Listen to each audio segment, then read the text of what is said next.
this is that you start it correctly. So the side that has the double notches,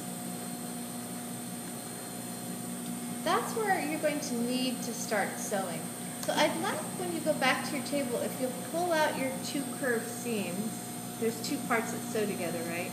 I want to pin this in place right here, just like this, so that you know this is how you start sewing, okay?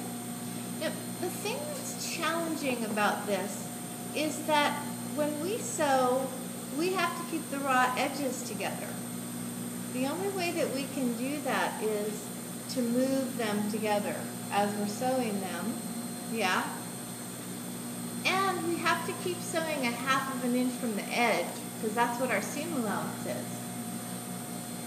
So as I sew this, I start at my 1/2 inch notch, my 1/2 inch seam allowance notch. I back tack, and I try to sew really slow first of all.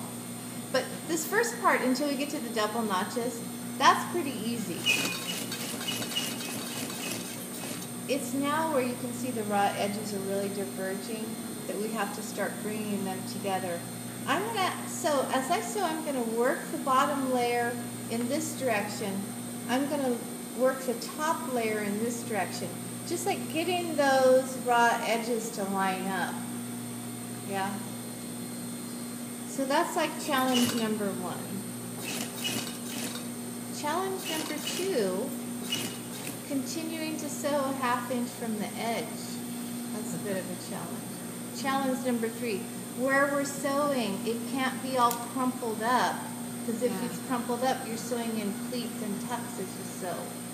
So yeah, don't be surprised if you have to sew this twice. It's not a big deal, right? It does help though. You have your notches that can help you.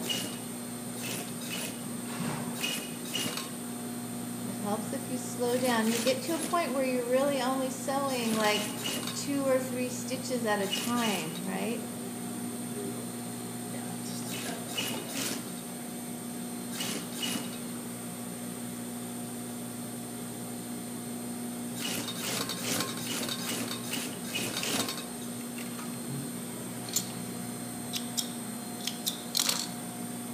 There's the curtsy. Yeah, yeah. And then you press it. If you look at it, it really doesn't feel like it wants to press this direction. It feels like it wants to press in. Yeah. So I think to press it out like that, you really have to clip it more. So, you know, some students ask me, does it help to pin it? I don't think so. Because you need this fabric to be pliable as you're sewing and you're working with it. I think what helps is this, if you just take your time and sew it really slow.